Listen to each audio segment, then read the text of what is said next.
अस्सलाम वालेकुम नाज़रीन, आजकल हमारी रिपोर्टिंग और हमारे प्लेटफॉर्म्स का वाहिद मकसद ये है कि आज़ाद कश्मीर के अंदर पॉलिटिकल सोल्यूशन को पुश किया जाए। आज़ाद कश्मीर में नेगोशिएशंस और रिकॉन्सिलिएशन बुनियादी तौर पर एक सियासी हल आज़ाद कश्मीर के अंदर नाज़रीन पुरअमन तरीके से निकाला जाए। हम उस चीज़ के लिए पुश कर रहे हैं, एडवोकेट कर रहे हैं, लगातार नाज़रीन उस चीज़ के ऊपर आवाज़ उठा रहे हैं। लेकिन इसी दौरान एक बड़ी इंटरेस्टिंग किस्म की डेवलपमेंट होती है जो कि खबर पख्तूनख्वा पेशावर में होती है। नाज़रीन समझ से बाहर है, ये कौन है इमरान अहमद खान नियाज़ी? ये क्या है इमरान अहमद खान नियाज़ी? आखिर क्या वजह है नाज़रीन के अवाम उस बंदे को ढूंढ रही है? आखिर क्या इस शख्स ने अवाम का लिया हुआ है या क्या इस शख्स ने अवाम का देना है कि अवाम 3 सालों बाद भी उसे नहीं भूली? यानी समझ से बाहर। आप सोचे ना, 3 साल बहुत होते हैं भाई। 3 साल में एक बच्चा चलना शुरू कर देता है, 3 साल में लोग आगे बढ़ जाते हैं, ब्रेकअप्स हो जाते हैं, लोग इवॉल्व कर जाते हैं। 3 साल नाज़रीन बहुत होते हैं, जिंदगी में आगे बढ़ने के लिए बहुत ज्यादा होते हैं। लेकिन 3 सालों में नाज़रीन एक बंदे की तस्वीर नहीं है, एक बंदे की वीडियो नहीं है, एक बंदे की गुफ्तगू नहीं है, एक बंदे की बातचीत नहीं है। 3 सालों से नाज़रीन वो बंदा गायब है, लेकिन 3 सालों बाद भी एक परछाई के पीछे, एक साये के पीछे नाज़रीन अवाम भाग रही है, अवाम दौड़ रही है। जिस तरफ नाज़रीन उन्हें वो परछाई साया नजर आता है, अवाम उसी तरफ दौड़ना शुरू कर देती है, अवाम उसी तरफ भागना शुरू कर देती है। और वो परछाई और वो साया है इमरान अहमद खान नियाज़ी का नाम है। आज भी पेशावर के अंदर नाज़रीन जो गुफ्तगू स्टेज से हुई है वो तो हुई है, लेकिन जो बातचीत अवाम कर रही थी नाज़रीन, जो जो जज्बा अवाम का था, जो पोस्टर्स लेकर अवाम आई हुई थी, वो किसी और ही लय में थे, वो किसी और ही सुरूर में थे, वो किसी और ही चीज के ऊपर बातचीत कर रहे थे। तो बड़ी वेरी इंटरेस्टिंग जो पेशावर के अंदर हुआ है नाज़रीन। 3 सालों के बाद भी अगर पाकिस्तानी सियासत का कोई महवर है या पाकिस्तान के अंदर कोई भी पॉलिटिकल पार्टी या कोई भी सियासतदान नाज़रीन जलसा कर सकता है, जलसा कर सकता है, अवाम को इकट्ठा कर सकता है, तो आज भी नाज़रीन 3 सालों से अडयाला जेल के अंदर बंद कैदी इमरान अहमद खान नियाज़ी है और कोई बंदा नहीं है। पाकिस्तान के अंदर बड़े बड़े सियासतदान, बड़े तुरम खाने नाज़रीन नहीं कर पा रहे जलसा, कोई पॉलिटिकल एक्टिविटी नहीं कर पा रहे। देखिए, डेमोक्रेसी, जमहूरियत और पॉलिटिकल पार्टीज का जो असल नशा होता है ना, वो पब्लिक गैदरिंग होती है। इसके अलावा और कुछ भी इक़्तिदार नहीं होता, यानी पब्लिक गैदरिंग होती है। वो अवाम के अंदर जो एक्सेप्टेंस होती है वो होती है कि जहां पर ये खड़े हो जाते हैं ट्रैफिक बंद हो जाती है, जहां पर ये खड़े हो जाते हैं नाज़रीन अवाम इनके नारे लगाना शुरू कर देती है। तो हैरान कुन तौर पर नाज़रीन 3 साल हो गए, वो जेल के अंदर बंद है, अवाम बाहर उसके नारे लगा रही है।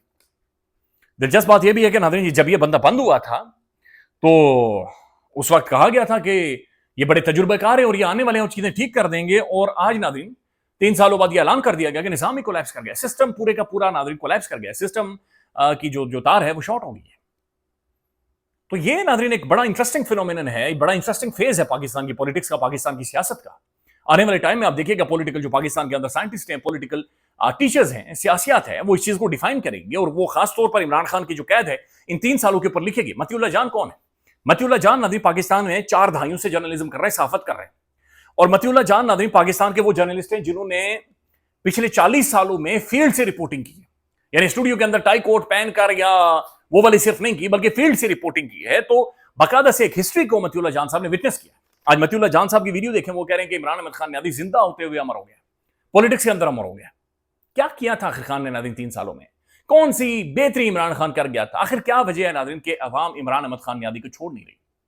आज नाज़रीन जलसे में जो तस्वीरें या पोस्टर्स अवाम ने उठाए हुए थे उनके ऊपर लिखा हुआ था कि हमारा एजेंडा बड़ा वादे है, और वो एजेंडा ये था कि तकरीरें नहीं, लाहे अमल दो। पब्लिक कह रही है, कौन सी पब्लिक ना दे? ये वही पब्लिक है जो केसेस फेस कर रहा है, वही पब्लिक है नाज़रीन जो भूखी नंगी अवाम है।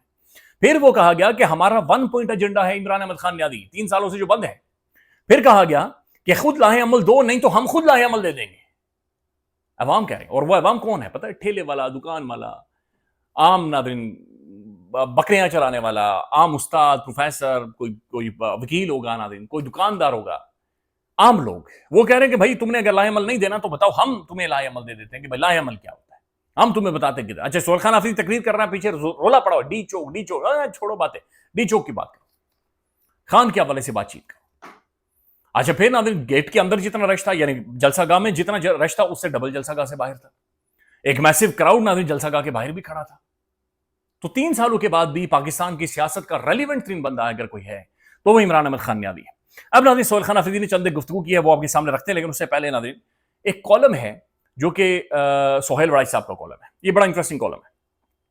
सोहेल वड़ाई साहब ये कहते हैं कि मियां नवाज शरीफ साहब या शहबाज शरीफ साहब ये समझते हैं कि हमने सिस्टम के कोलैप्स होने पर चीजों को लड़ाई की तरफ नहीं लेकर जाना, बल्कि मोहसिन नकवी साहब, शहबाज शरीफ साहब मिलकर इसका कोई ना कोई हल निकालें, कोई ना कोई सोल्यूशन निकालें। तो यानी मियां नवाज शरीफ साहब नाज़रीन आज भी ये महसूस कर रहे हैं कि उन्हें जो करना है वो बैक डोर या पिछले दरवाजे से हो सकता है। मियां साहब आज भी पोजीशन लेने के काबिल नहीं, आज भी नाज़रीन पब्लिक के अंदर मियां साहब स्टैंड लेने के काबिल नहीं। آپ ایڈمنسٹریٹو یونٹ نہ بنوانے دیں, میرے خیال میں تو بننے چاہیے, لیکن کم از کم پوزیشن تو لیں, اگر کھڑے ہو جائیں کم از کم بات تو کریں.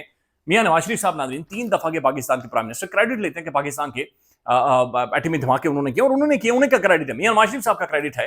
لیکن اس کے باوجود ناظرین میاں نواز شریف صاحب آج پاکستان کی عوام سے گفتگو یا بات کرنے جوگے نہیں ہیں. اور دوسری طرف یہ بندہ ہے ناظرین جو جیل کے اندر بند ہے, اور اس کے لیے ناظرین جہاں پر ماحول بن جاتا ہے, جہاں پر بھی خان کا نام آتا ہے ماحول بن جاتا ہے. سہیل خان آفریدی کیا کہہ رہا ہے؟ سہیل خان آفریدی یہ کہہ رہا ہے کہ اچھا, اسی دوران ناظرین عمران خان کی کلپ چلائی گئی, ایک ویڈیو چلائی گئی عمران خان کی چھوٹی سی, اس میں یہ کہا گیا کہ جتنا مجھے تم دیوار کے ساتھ لگاؤ گے میں اتنا زیادہ لڑوں گا, یعنی جتنا مجھے دیوار کے ساتھ لگایا جائے گا میں اتنا ہی سٹینڈ کروں گا, میں اتنے ہی گراؤنڈز کو ہولڈ کروں گا, میں اتنی مضبوطی کے ساتھ بنیادی طور پر کھڑا رہوں گا.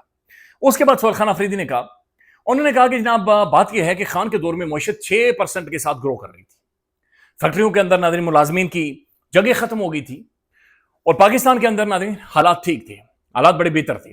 دیکھیں بہت کوئی ناظرین دودھ اور شہد کی نہریں تو نہیں بہ رہی تھی, لیکن حالات نارمل تھے, ایک سٹیبلٹی تھی, نظر آ رہا تھا ایک گورنمنٹ ہے, نظر آ رہا تھا ناظرین کہ سب کا رول ہے, کوئی نہ کوئی رول ہے جو کہ پلے ہو رہا ہے, نظر آ رہا تھا ناظرین کوئی میٹنگز ہو رہی ہے, کوئی گفتگو ہو رہی ہے, بات چیت ہو رہی ہے, نظر آ رہا تھا کہ عوام جو تنقید کر رہی ہے اچھا یہ اس پر تنقید کر رہی ہے, نظر کلیئرٹی تھی. تو وہ کہتے ہیں خان کے دور میں معیشت 6% کے ساتھ گرو کر رہی تھی, آج ملک کولیپس کر گیا ہے, آج ملک کی معیشت ختم ہو گئی ہے, آج نوجوان پاکستان چھوڑ کر جا رہے ہیں, خیبر پختونخوا میں بدامنی پھیل گئی ہے, آج کے پی کے میرا لہو لہان ہے, آج بلوچستان لہو لہان ہے, آج کشمیر لہو لہان ہے. یہ ریاست کی ناکام پالیسی ہے, یہ خونی درندے بن چکے ہیں, یہ درندے بن چکے. 2-3 دفعہ انہوں نے اس بات کے اوپر زور دیا. انہوں نے کہا کہ یہ ریاست اب سب کو کھانا چاہتی ہے, میں مقابلہ کروں گا اور ہر صورت مقابلہ کروں گا. پاکستان کی فکر نہیں ہے انہیں فکر صرف یہ ہے کہ اپنی جیبیں بھریں, یعنی کہ مال بنائیں, دھمڑی بنائیں اور اس کے بعد نکلیں. انہوں نے کہا کہ سسٹم کولیپس کر چکا ہے تو تمہارے پاس متبادل کیا ہے؟ چہرے بدلے جائیں گے اسے مسئلے کا حل نہیں ہے, تمہارے پاس متبادل سلوشن کیا ہے؟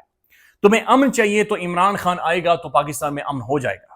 ہم تمہیں بتا رہے ہیں کہ خان کے دور میں امن تھا, خیبر پختونخوا میں پہلی دفعہ امن دیکھا تھا. انہوں نے کہا کہ آپ کے لیے کوئی آواز نہیں اٹھائے گا, میڈیا آپ کے لیے آواز نہیں اٹھائے گا, میڈیا خود کمزور ہے, لیکن تم بتاؤ کہ تم لوگ کیا چاہتے ہو. یہ وہ لمحہ تھا ناظرین, ڈی چوک رولا پڑ گیا, کے پی کے ناظرین بالکل اٹھ گیا, پشاور اٹھ گیا, ڈی چوک. اس کے بعد سہیل خان آفریدی نے کہا کہ تیار ہو, لوگوں نے کہا بالکل تیار ہے. اس نے کہا 27 سپٹمبر کو بھائی پھر چل رہے ہیں ڈی چوک کی طرف, اسلام آباد کی طرف. مطالبات بڑے واضح ہیں کہ عمران خان کو انصاف ملے, مطالبات بڑے واضح ہیں کہ خان کے اوپر ملاقاتوں کی پابندیاں ختم کی جائیں, مطالبات بڑے واضح ہیں کہ عمران خان آئے گا تو چیزیں ٹھیک ہوں گی. تو ناظرین بنیادی طور پر سہیل خان آفریدی صاحب نے 27 تاریخ کی کال دے دی ہے, اور اسلام آباد کی طرف تو لانگ مارچ ناظرین 27 تاریخ کو ہوگا. پی ٹی آئی کی لیڈرشپ ناظرین کیا کر سکتی ہے؟ ان کے پاس 1.5 مہینے کا ٹائم ہے. کیا یہ اتنا لوگوں کو موبلائز کر سکتے ہیں؟ کیا یہ واقعتاً لیڈ کرنے کی صلاحیت ہے؟ چونکہ سہیل خان آفریدی کا یہ بہت بڑا ٹیسٹ ہوگا ناظرین, بہت بڑا ٹیسٹ. اور یہاں سے سہیل خان آفریدی یا تو بہت بڑا لیڈر بن جائے گا, یا تو پھر ناظرین شاید چیزیں ختم ہو جائیں گی سہیل خان آفریدی کے لیے بھی. تو لیٹس سے ناظرین یہ بڑی ایک interesting political activity Khyber Pakhtunkhwa کے اندر پشاور میں ہوئی ہے, ایک ایسے ٹائم میں جب پاکستان میں رولا پڑ گیا کہ نظام کولیپس کر گیا ہے, سسٹم کولیپس پر ہے, ایڈمنسٹریٹو یونٹس بننے چاہیے, مزید صوبے بننے چاہیے, چیزیں نہیں چل رہی. نوجوانوں کو کاکروچ کہہ کر کہہ دیا گیا ہے کہ بھائی اگر کاکروچ چڑھ دوڑے تو پھر مشکل ہو جائے گا. سہیل خان آفریدی نے کہا کہ یہ کاکروچ نہیں ہے, یہ شاہین ہے. لیکن بہرحال ناظرین یہ کاکروچز کیا, کیڑے مکوڑے ناظرین, لیکن کہا گیا ہے کہ اگر یہ کیڑے مکوڑے چڑھ دوڑے تو پھر بہت زیادہ مشکل ہو جائے گی. خیال رکھیے گا, اپڈیٹ کریں گے. اللہ حافظ.